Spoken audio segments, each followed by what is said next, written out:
انا كده خلصت خلاص. لا لسه يا كدابه مخلصتيش، انت يا دوبك روقتي بس.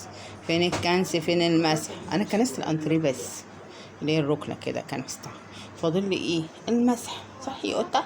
قلت اقعد مع قطتي شويه كده، نمخمخ انا وهي مع بعضينا، وكوبايه شاي كده ايه على السريع يعني. ماشي؟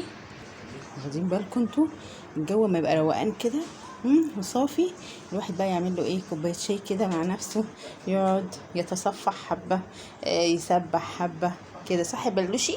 فين القطط كلها بولاتي؟ هي دي الوحيده اللي مشاركاني الترويق خطوه بخطوه. يعني اروق الكنبه دي تيجي تقعد عليه، اروق دي تيجي تقعد هنا، وهكذا. بلاش السفره عشان لسه ايه، ما روقتهاش يعني، عليها شويه كرمشات. ايه ده ايه ده ايه ده؟ مين اللي بتراقبني هناك دي؟ تحتي هي اللي بتراقبني، والبت كارلا نايمه هنا. طبعا بقيه القطيع هتلاقيه في الحمام دلوقتي، لان احنا دلوقتي بعد الظهر فالجو حر، فما بيطقوش بعضهم الصبح كده. بيبقى فعلا نشاط القطط بيبدأ بالليل. بالليل بقى تلاقي مهرجانات، بس انا طبعا ببقى اخر اليوم مش قادرة اصور يعني وكده. بتلاقي المهرجان. اخيرا صحيت يا ضنايا. صباح النور. اجري اعمل لك كوبايه شاي يلا. امشي بيلا، بيلا تعالي اعمل لي اول كوبايه شاي عشان اخلص.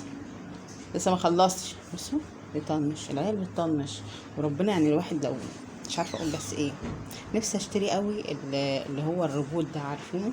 تعالوا كده نبص على القطط.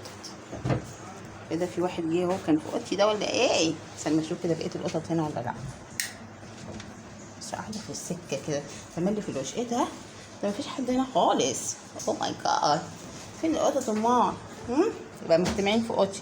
اقفلي عليكي تاني يا تحت. اقفلي بصوا الواد بيطنش. اقول له تعالى اعمل لك كوبايه شاي. بيطنش ازاي؟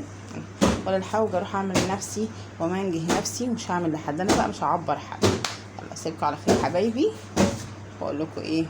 لايك اشتراك كومنت. السلام عليكم ورحمه الله وبركاته.